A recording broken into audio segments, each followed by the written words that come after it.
my water just broke. I felt like things really intensified. She was right there and she was coming. It was an amazing feeling. I'm gonna cry just thinking about it. I could feel her head. We heard her cry. We were squeezing hands and she was screaming. I'm Bryn Hunt Palmer, and you're listening to The Birth Hour. This podcast is designed as a safe place to come together and share childbirth stories. Stick around and join us to hear informative and empowering birth journeys from all over the world.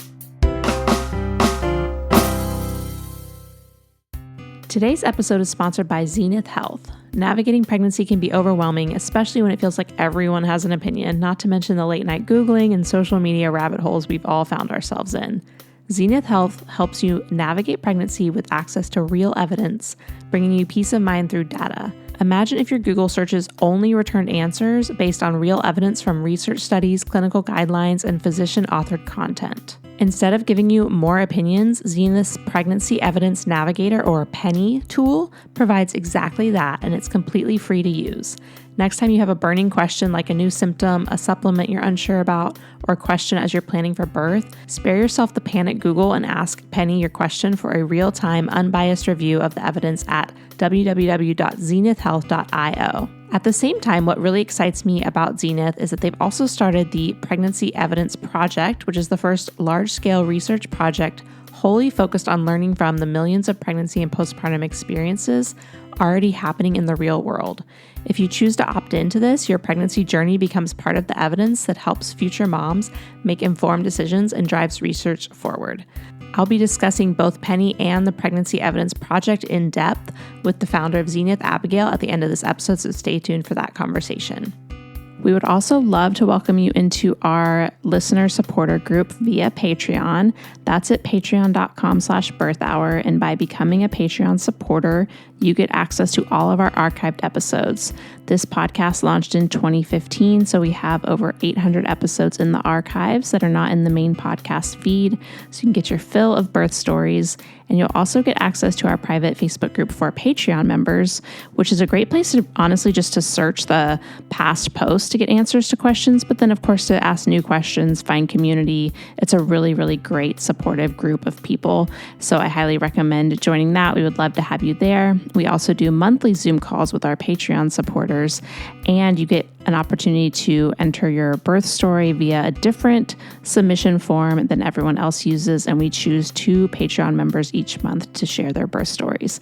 So that is again at patreon.com/birthhour. And of course, I have to mention our Know Your Options online childbirth course, which started just a couple years after the Birth Hour started, and it's really grown into an amazing community. You get lifetime access with that. So we have members returning for subsequent births and things like that. For the content of that course, I partnered with my friend Stephanie, who is a childbirth educator. She's also a birth and postpartum doula, a lactation consultant, and now a sleep consultant as well. So she has so much knowledge, and she really believes in evidence-based teaching. And that's been the whole goal of that course. So I'm grateful to everyone in that community. I know I'm not as active on social media with my personal life now that my babies are a little bit older, but if you want to get to know me more, I'm in those communities all the time. I'm on the Zoom calls every month, and I just love having that personal connection with the Birth Hour community. Today's birth story guest is Valerie, and she has 3 stories to share with us. The first was a surprise breech cesarean birth, and then she had a VBAC where she went into labor on her own, as well as an induction VBAC. All right, let's hear from Valerie. Hi, Valerie. Welcome to the Birth Hour. Thank you so much for coming on the podcast. Hi, thanks for having me. Of course. I'm excited. We have 3 stories to get to, but before we do that, will you tell listeners a little bit about you and your family? Absolutely. Yes, I'm Valerie. I am a clergy person living in South Dakota with my husband, and we have 3 young girls. All right. Well, why don't we start with your first pregnancy and anything you want to share from finding out you were pregnant, getting pregnant? Absolutely. So I am one of those really privileged and fortunate people that get pregnant right away as soon as we start trying. So we decided to start trying, and I got pregnant on the first go around. My pregnancy was really easy and simple. Some light nausea. I have pubic symphysis pain in all of my pregnancies, so I experienced that. But otherwise, pregnancy was really smooth. I saw an OB/GYN and her nurse practitioner for my care, and I really liked them when I was seeing them during my pregnancy. And like I said, pregnancy went really smooth. We were team green, so we didn't find out the sex of the baby. We wanted it to be a surprise, and I think there's no bigger surprise than not knowing the sex of your baby until you're giving birth to baby. And we hired a doula around 22 weeks, took the Bradley method course and some other breastfeeding and newborn courses. And that's my pregnancy. All right. So you were planning for a hospital birth. Had you thought any more about like the type of birth you wanted after taking the Bradley method and getting a doula? Yeah, I was really hoping for an unmedicated, no interventions. Yeah, hoping to just let my body do its thing in the hospital. Yes. Okay. All right. So let's go ahead and hear how labor started. Labor did not start. So I was at my 40-week appointment and I had a cervical check with my OB, and she said, I think that's a butt. So she went out and she grabbed the ultrasound machine and brought it in, and we saw that baby was breech. And this was like absolutely devastating, as one can imagine, as I was planning for unmedicated labor and birth, thinking baby was head down the whole time, and finding out that she was breech at my 40-week appointment was absolutely devastating. My OB seemed kind of frazzled, and she gave us like 2 options, and in the moment, it didn't seem like I had any other options. So the 2 options were that I could just schedule the cesarean for the next day and have baby via cesarean, or we could schedule a consultation with MFM and have an ECV consultation the next morning, and then kind of go from there to see if baby would be head down. We could do an induction or just go into a cesarean that day as well. So I chose the ECV consultation for the next morning. And that night, just waiting for the ECV consultation the next morning, I was just like so upset. I was so mad. I don't even like remember a lot from that day just because of the feelings of just losing control and not having what I wanted. And it's so hard. So the next morning we wake up, we go to the ECV consultation, baby's still breech, and the MFM did not advise us to get an ECV because my placenta had calcium on it. I had an anterior placenta, and baby was footling breech, so one of her legs was kind of a little lower down, and they had made a comment about not wanting to break baby's leg. So they advised against it, and my cesarean was ready to go later that day. So when it was time to go to the hospital for the cesarean, I remember going to the hospital. I'd never been in the labor and delivery unit before because it was 2021 and it was still kind of post-COVID, so they didn't have any tours or anything. So went in, checked in at the front desk. They were still cleaning up one of the rooms, so we had to wait a little bit. We got back to the room. My doula came, got that little gown on, and I'd never had surgery before, so it was interesting, all the different people that come in and ask you the same questions and just check in with you as you prepare for your surgery. It took so much longer than I expected to. I thought that you'd be going back and getting your cesarean right away, but it took about 2 hours before surgery actually started. I remember asking my OB, she was going to be doing the surgery, if I could do a VBAC my next birth. And she's like, oh yeah, absolutely. You'd be a great candidate for it. Mm-hmm. And I was just still like, I don't want to do this.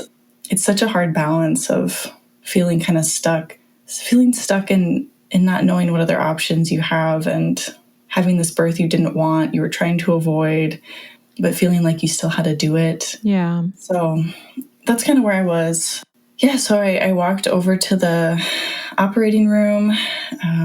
They sat me on the table. They talked about having a birthday party for for this baby, which again is kind of a weird balance because I just like don't have great memories of that day. And they were like wanting to celebrate, which I mean, birth is a celebration, absolutely. Yeah. But it's, like I said, tied up to these feelings of just not wanting to have a birth in this way. Mm-hmm. So I was sitting on the table, and I remember hugging this nurse I'd never met before, because that's how they administered the spinal And so they did that. My husband came in, they got started with the surgery. Again, that part went really fast too. I just had no expectations for what a cesarean would be. So baby was out really quickly, it seemed. I remember my OB, she had some residents in with her, and she had made a comment about like pulling out the hips first, like hooking the hips and pulling out the butt and hips. And then she made a comment about like, oh, look at her eyelashes. And I was just like so devastated in that moment because I had wanted my husband to announce the sex of our baby because we didn't know. And I wouldn't say she ruined it for us, but it was definitely like, oh, okay, we have a girl. That's great. So they held our daughter over the drape and I got to see her. She was crying. She looked so tiny. And they took her and cleaned her up and, weighed her, measured her, did the footprints, wrapped her up, and then they brought her to me. And that's kind of another thing I lament about this birth of I wasn't quite able to have that moment of bonding with like skin to skin or the things that I was anticipating had it been a vaginal delivery. Yeah, so I was holding her and they were finishing the surgery. I remember her crying so much and I wanted to breastfeed her, but it's so hard when you have like tubes and wires and things that are on top of your arms and chest. It's hard to comfort your baby when you're covered in things. Yeah. And then there was a moment when I wasn't feeling the best. So I verbalized that because they told me to do that. And the anesthesiologist must have done something because I started to feel better. It was actually later that night when the nurse in the postpartum ward got me up to like go for a walk and I was feeling woozy and dizzy. And she said, oh, well, that makes sense. You lost some blood. And I didn't know that. And that's kind of weird to me too, that wasn't communicated in the moment, but everything else went pretty smoothly. Things were over within about an hour and I was back in the post-operating room and just trying to bond with baby and figure out this new normal as I recover from a cesarean and have a newborn. Yeah. So how was your recovery? Recovery was rough. I think cesareans are not for the faint of heart. I hated every second of it because I am such an independent person and having to rely on the help of others is really hard for me in general. So having this season where I really needed to rely on my husband and the help of others to help take care of myself and to take care of this new baby, is just heartbreaking. Even thinking about it now, like I hated it. And like I said, there weren't any huge complications or anything. It's just hard to have abdominal surgery and take care of yourself, take a shower. Like that is one of the memories I have postpartum that I just hated. And I'm sounding really negative. I'm so sorry, but no, that's just what this podcast is all about, is sharing the real feelings. So yeah, it was just so hard. I couldn't stand up straight. Everything hurt. Waddling to the bathroom to take a shower, to get in the shower. Mm-hmm. It was just so hard. Breastfeeding was hard because of the incision pain and the incision site. Using the football hold for breastfeeding was like a must. And then just having that blood loss and having had surgery, I think it just took a while for my milk to come in too. So baby was crying because she was hungry and I wasn't able to give her what she needed in that moment too. And that's just hard to reconcile too. Yeah. Well, you mentioned that you were asking about, a VBAC while you were still having your cesarean. So let's talk a little bit about, thinking about having another baby and what that looked like. Yeah, absolutely. So I kind of dove right into VBAC communities because that's what I wanted. That's what I knew I wanted. I wanted a vaginal birth. And my husband and I, we'd always talked about having our first two close in age so that they have a little buddy. And so I was doing research about, what would be best for next pregnancy and all of that. I listened to your podcast for during my first pregnancy. And so I listened a little after my delivery once I was in a better headspace. And there was a woman who had a Breech cesarean, and then she went on to have a precipitous VBAC in her car. And she had talked about one of the resources being ICAN, International Cesarean Awareness Network. She reached out to, and so I was kind of looking for that, something like a support group where I could find people that could relate to my story and relate to my feelings about my story. And I didn't have that in my area, so I created that in my area. And I hope it's okay that I'm talking about bringing an ICAN chapter to my area, but that's what I did. And finding that support and community was really helpful too in pursuing a VBAC and finding the research I needed to. So I was in VBAC communities, and finding a lot of information and reading a lot of stories and hearing a lot of stories was really helpful in giving me the confidence to pursue that. And so I can go right into the next pregnancy and stuff if that's okay. Yeah, let's do it. So I got pregnant with our second when I was 9 months postpartum. And like I said, that's what we had wanted. My OB had said her guidelines were 18 months birth to birth. So the maths and 9 months postpartum was when we got pregnant.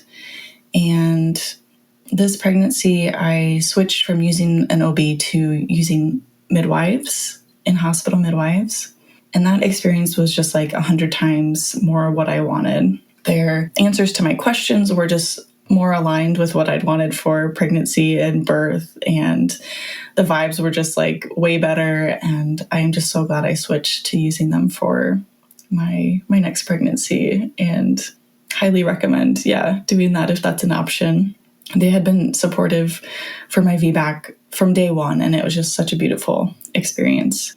That pregnancy was really similar to my first. We were team green again. We didn't find out the sex of baby until they were born, and everything was pretty normal and smooth. Nausea, pubic symphysis, pain. This time, though, in pregnancy, I saw a pelvic floor physical therapist and chiropractic care, and I did some craniosacral therapy.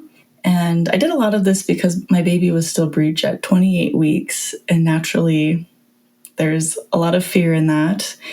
Obviously, I didn't want another breech baby. I was looking for options for vaginal breech birth in my area, and doing all that I could to get baby to go head down. And luckily, she turned head down at my 30-week appointment. She was head down. So that just brought like a sense of peace.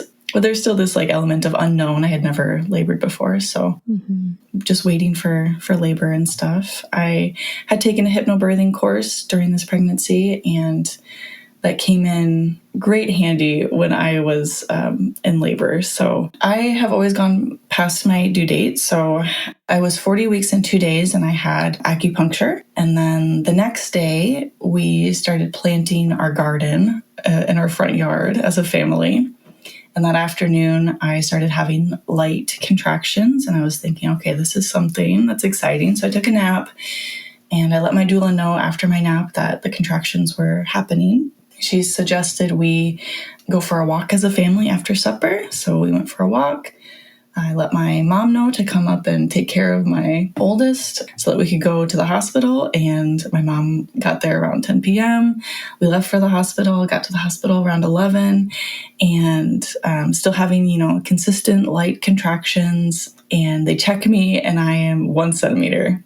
And at that moment, I was like, oh my gosh, I can't believe I am only 1 centimeter. Like, I can't believe I'm that person. But hindsight, I had never labored before. I didn't know what to expect. I am glad that I went in and was checked out. And they let us walk around the labor and delivery floor for about an hour. And then they checked me again, and I had made no change. So I wanted to go home. We went home and labored at home for a little bit.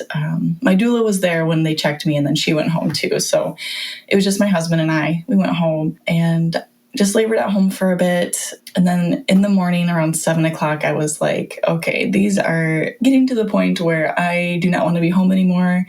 I want some comfort measures or something. So we left again for the hospital around that time. Probably got there around 7:30 or so. And I was 4 centimeters. So I was thinking, awesome, progress, love that. They admitted me, and I labored in the hospital room. my doula had prepared a bath for me, and I stayed in the bath for hours. Like, that was just such a calming space. It was dark and peaceful and warm. And so I did a lot of laboring in the bath. My husband read some hypnobirthing scripts to me while I was laboring in the tub. And that was so helpful to help me like focus on what he was saying and to visualize what he was reading. And that was probably one of my favorite parts of labor, even though it wasn't the most fun. That was one of my favorite parts, just like having my husband next to me reading those things for me to visualize. So around 11:30 a.m., they checked me in the tub and I was 6 centimeters. After that, contractions started to get a little more intense. And there was a point where I was like, I don't want to do this anymore. And in the moment, I was like, oh, this is terrible. But again, hindsight, you're like, okay, well, that was probably transition. Mm-hmm. And I wanted some pain relief. So I asked for nitrous oxide, but you have to get out of the tub to use that. So they got me the nitrous oxide. They set that up. I got out of the tub. I was on the bed, hands and knees. They checked me again and I was complete. And that was about 30 minutes from when they had checked me before, when I was 6 centimeters. So quick little transition. And I started pushing with the nitrous oxide. And I kind of loved that. It was so nice to be able to like have something to concentrate on with the breathing and the nitrous oxide and focusing on that while I was pushing. And I felt like pushing took forever, but it felt so productive. It was nice to have a kind of like an end goal in mind towards the end of the labor. Yeah.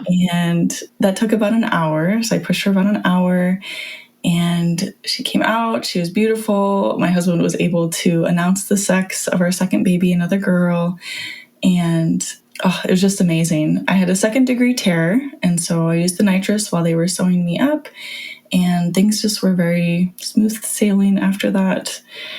We named our second daughter Althea, which is Greek for healer. And that was a very healing experience in birth for me. And so I'm just so thankful for her and that experience. Yeah, I love that. Okay, so any differences that you noticed with postpartum this time? I would say it was night and day different. I was able to get up and walk around. I could take myself to the bathroom, take myself to the shower, get up and take care of baby myself.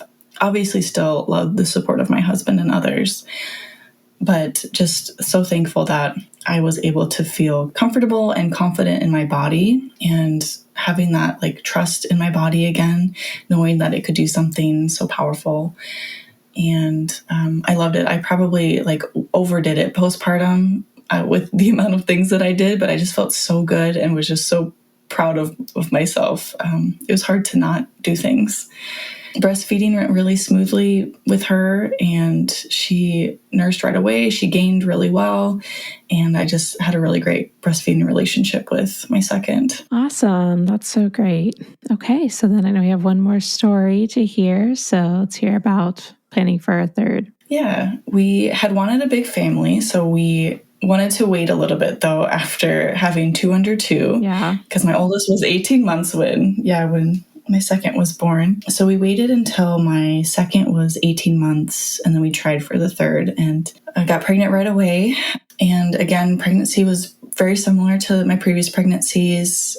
Everything was just like a little more intense, like more intense nausea, more intense body aches and pubic symphysis pain. Otherwise, things went pretty smoothly. I worked with the in-hospital midwives again, but at 16 weeks, I had decided I might want to pursue a home birth. So I reached out to a home birth midwife that I knew to see if she had the capacity to take me on as a client, and she did. And so we chose to do co-care with the in-hospital midwives and this home birth midwife, with the goal being to birth at home. So I saw the 2 different midwives throughout most of my pregnancy, and I didn't tell the in-hospital midwives that I was seeing a home birth midwife, but great care from both, and thankful that I had both.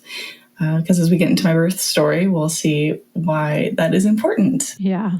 So I was 39 weeks and 3 days, and I had prodromal labor in the evening. And I thought, okay, this could be it. So I prepared my bed and space for potential home birth, thinking it could happen today, it could happen tomorrow, probably soon. The next morning I had woke up and my contractions were fizzling out, and I had what I thought was bloody show. So I just kind of monitored that throughout the day, and then nothing was happening really with my contractions. The next day was Thursday, and I felt like what I was experiencing was a little more. I wanted to wear a pad. It was a little wetter than I had expected, so I started wearing a pad, and I let my doula know, and I let my home birth midwife know. And so she called me, and we talked about it, and then I sent her a picture of what my pad looked like, and she said, "Oh, that's not what I was expecting."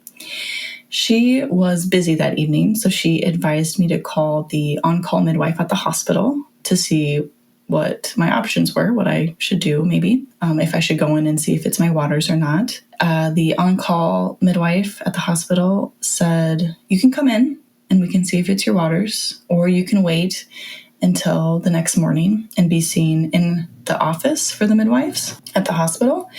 And so that's kind of what I chose to do, because I was still kind of in denial. I was thinking, it's just my bloody show. I don't think it's my waters, because I was anticipating a big gush when it's your waters, or something a little more consistent than what I was experiencing. I wasn't overwhelmed by what was happening. So I was just kind of thinking, I can wait it out. It'll be fine. And I knew to be cognizant of infection symptoms or baby's movements. So I was just kind of hyper aware of what was going on with my body and with baby during that time as well. My home birth midwife was unable to come to me that Thursday or the next day, which was Friday, until 5. She was unavailable until about 5, unless I was in labor.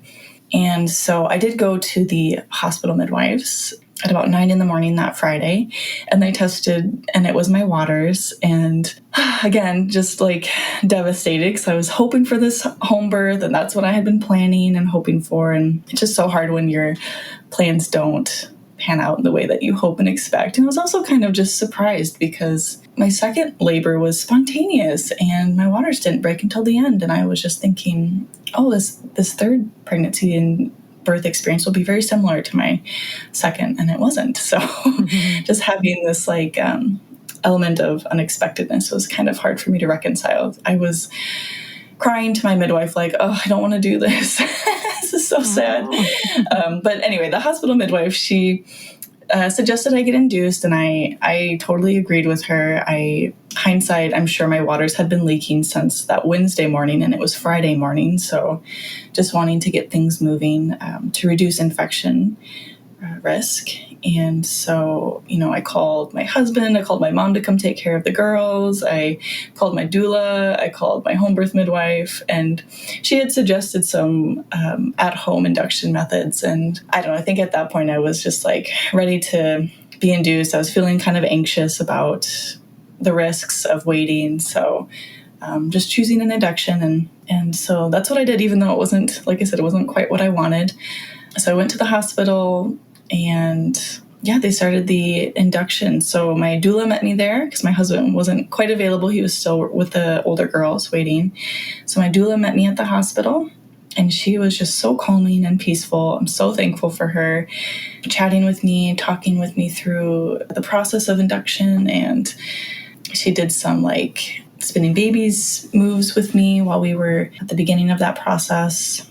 The induction started at noon, and my husband got there right before they started it, and we ordered lunch, and my doula left after those spinning babies moves. And so the induction was going at noon. I was eating lunch, and they started my Pitocin at a 2. And then at 12:30, they bumped it up to a 4. And I remember eating my lunch, which was toast and a smoothie, because I didn't know what to expect with labor. I remember eating my toast and having to pause during contractions. I was starting to feel them.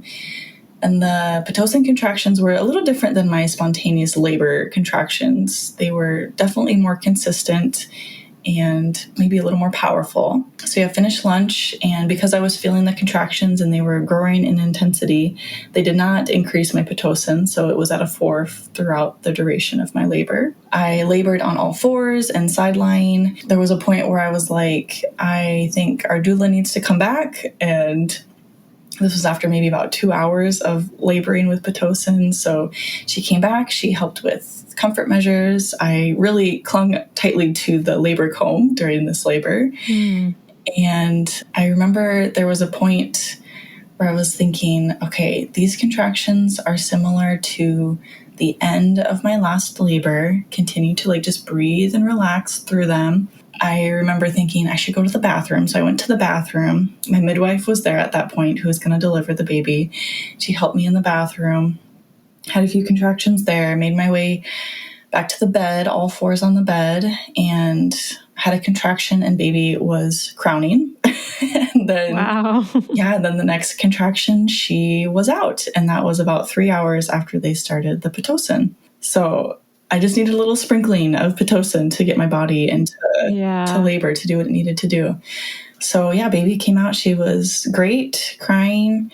Another second-degree tear with that delivery. And yeah, again, smooth transition into postpartum, I would say. Good. What about adjusting with having 3 kiddos? I know that's always a topic of conversation on the podcast and in our group. Yeah, I would love to talk about that. And I would love to talk to more people who've experienced that because I'm still so new into it. Baby's 8 weeks old.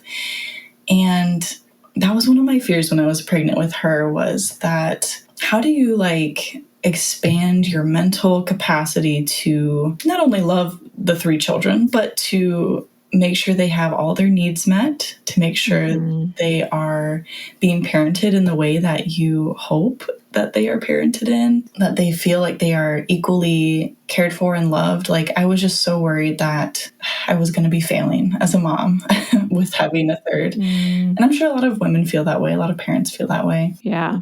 And so it's something I guess I'm still working on.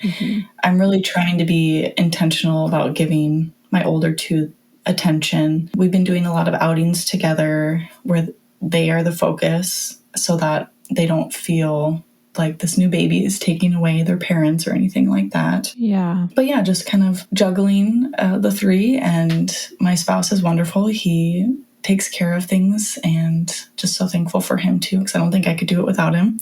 So the transition's been okay. It's been better than I expected. We're just trying to be intentional. I'm not sure what it's going to look like when I'm back at work. But yes, that's where we're at. All right. Well, you've mentioned some great resources throughout. Anything you want to highlight here at the end? Yeah, I'm a little biased, but I love the support and the education that it offers women. Any of the VBAC Facebook groups are really great places to find support or research if you don't have an ICANN chapter near you. I love the birth community that is in my area. So like the doulas and the body workers, they are just a great resource to be in touch with if you have questions or needs. I think my community has really great support for pregnant women and postpartum women. So thankful to like know them and to be part of that community as well. Yeah, send us the link to your local chapter too if you want. We'll put all that on the show notes. And where's the best place for people to connect with you? Probably just email me. I'm not super great about social media. Okay. So you can put my email in the show notes, I assume. Yep. Okay, awesome. All right. Well, thank you so much for sharing. Yeah, thanks for having me. Now I'm going to chat with Abigail about all the amazing things they have going on with Zenith Health. Hi, Abigail. Thanks so much for coming on the Birth Hour to talk with me about Zenith Health. Thanks so much, Bryn. So excited to be here. Before we get into that discussion, will you tell listeners just a little bit about you and your role with Zenith? Yes. So I'm Abigail Bertelson. I'm the founder and CEO of Zenith. We're a newer company. We just launched earlier in the spring of 2025 and super excited to share a little bit more. Awesome. And let's talk about just why you started Zenith and what it is. Yes, definitely. We actually started Zenith just on the basic premise that it's so wild in 2025 that we still don't have good answers about some of the most basic questions in pregnancy. Things that I'm sure all of the listeners to the pod have gone through at some point. You know, is melatonin okay? What about Robitussin for my cough? You know, is it normal to gain this much weight by week 20? A really topical one that keeps coming up in the last few weeks with all of the discourse around SSRIs and antidepressants, right? Can I keep taking my SSRI while I'm trying to conceive and while I'm pregnant? And there's so much research and data missing, but we just looked at this and thought it doesn't have to actually be this way. There's millions of pregnancies in the US every single year, all of which contain thousands of these little experiences around medicines and symptoms, supplements, quality of life, all of these different aspects of pregnancy. But as an industry, we're not capturing or learning from this really effectively. A fun fact that is not that fun that I like to share is many people are surprised to learn that women weren't even required to be in clinical trials until 1993. Yeah. And pregnant women today are still excluded from trials pretty much altogether, which just means we have a ton of ground to make up on the research side in women's health generally, but particularly within pregnancy. And so what we've done is we've created 2 tools that moms can actually use in their pregnancy journeys for a little bit more peace of mind and to help empower other moms in the future with better data. So the first one is actually what we're calling the Pregnancy Evidence Project. It's a fully opt-in research study. It's fully observational, which means the cool thing is that you can actually contribute to research without changing anything about what you're doing or trying any experimental treatments, which is the beauty of learning from real-world experiences. And the second is what we're calling Penny, which is our personal pregnancy evidence navigator, hence the nickname for Penny. And you can ask Penny essentially any of your pregnancy questions wherever and whenever they come up to see the latest data and evidence. So Penny can help you cut through all of the noise of navigating across social media and Google searches and your friend's sister who just had a baby and did that thing and the baby was fine. So really trying to bring a bit more of the latest and greatest research papers and clinical guidelines and physician-authored content to be more accessible and readily available to moms. Very cool. So how have you seen people using Penny so far during pregnancy? Yeah, we've seen lots of women turning to Penny for the late night panic Google type of questions. I'm trying to fall asleep. Can I take this melatonin? Things like my symptoms went away. Should I be super worried about that? Am I having postpartum anxiety or is this the normal baby blues? And a lot of moms have shared with us that it's super helpful to get these responses kind of in real time, assuage the immediate fear, and then actually share the link and share the response that they're finding with their trusted team, whether that's their partner or their spouse, a doula that they might be working with, a midwife or an OB, to actually inform a more detailed discussion about their concerns or questions, because it's often kind of a two-sided thing where you want that immediate reassurance, but that doesn't fully, answer your question, or you might want to continue talking to your provider about it. And so in that vein, we've actually also been working with a lot of doulas and other birth workers who have themselves found Penny to be a really helpful tool in pulling, lots of evidence and kind of research papers in response to questions from their clients, or helping share Penny with their clients when they first get started as that kind of additional line of defense for, the random times at which these questions often come up. Right. So it's kind of like asking like Chat GPT, but it's only pulling from evidence-based research, right? Exactly. So it's only pulling from kind of our library of studies that we think are good, clinical guidelines, things that the American College of Obstetricians and Gynecologists is recommending. So we want it to be really that trusted source to get stuff that is high quality. Yeah. And you mentioned postpartum. So is this something that supports people from like all aspects of trying to conceive, pregnancy, postpartum, or what's kind of the guideline there? Yes, Penny is best for women who are currently pregnant, but we can also pull evidence around postpartum experiences. So we actually see a lot of folks use this for questions around breastfeeding and lactation exposures, as well as postpartum mental health questions and things like that. And we also support evidence focused on fertility and trying to conceive. So a lot of moms have questions about what to do in preparing for this pregnancy journey, which Penny supports as well. And the Pregnancy Evidence Project, which is the research side of things, also supports postpartum. So you can join even if you've already had your baby and share a little bit more about your experience after the fact. Very cool. So speaking of the Pregnancy Evidence Project, how does that work? Can you just share a little bit more about, some of the things you guys are trying to bridge as far as gaps in pregnancy research? Definitely. So as I mentioned a little bit earlier, we have a long way to go in women's health research and in pregnancy research. And a lot of this is because women have been excluded from clinical trials for so long, and particularly in pregnancy. And so our goal is really to learn from all of the things that are already happening today. We think it's this total misnomer that people say there's no data, we can't answer these questions, because we all probably know 10 moms who have made 10 different decisions on any given intervention or question or had 10 versions of the same symptom. And so really how this project works is women can decide whether or not they want to opt in. It's fully optional. All of the data is completely private, firewalled, and segregated from the question asking side. So there's no, risk of your data being exposed to advertisers or used for marketing. It is purely governed by an institutional review board research project.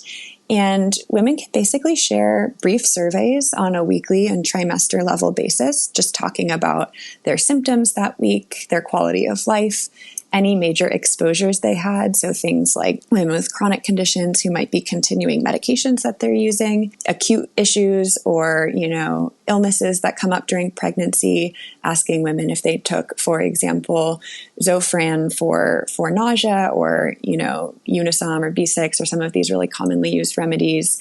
And women can also consent to share their medical record data so that ultimately we have this very robust data set that looks at experiences and health outcomes for mom and baby at birth so that we can all answer the question that's on everyone's mind, which is really, does doing X affect how baby is going to feel and how baby is growing and how mom is going to feel. And so we're really excited because we think that by taking this approach, we can get to much more scale than, any of the research projects that have really happened in pregnancy before, so that we can finally have high enough sample sizes to power really, really interesting analyses around how other moms are going through pregnancy and being able to share that information back with both moms, but also researchers and the teams that are trying to publish, hopefully, better research on this for the future. Yeah, this is so exciting. It feels very grassroots, and I love that anyone can get involved. And where can people go to do that? Yeah, definitely. People can check out our website at www.zenithhealth.io.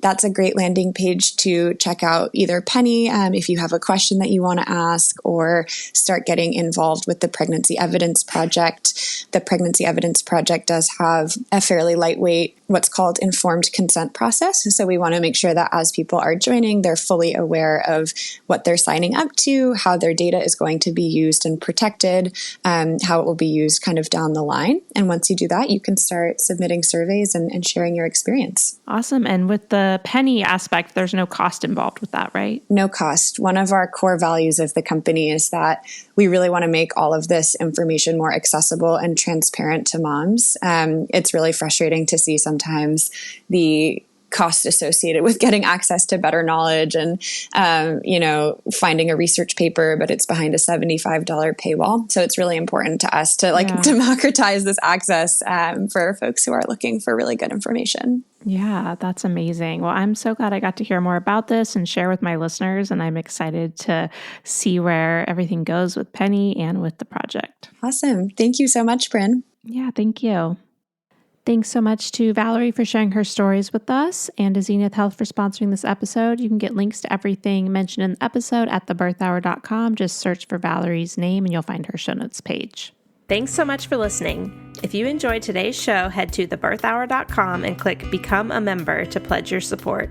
And as a thank you, you'll get an invitation to join our private Facebook group and access to exclusive episodes. Your vote of confidence and support means the world to me.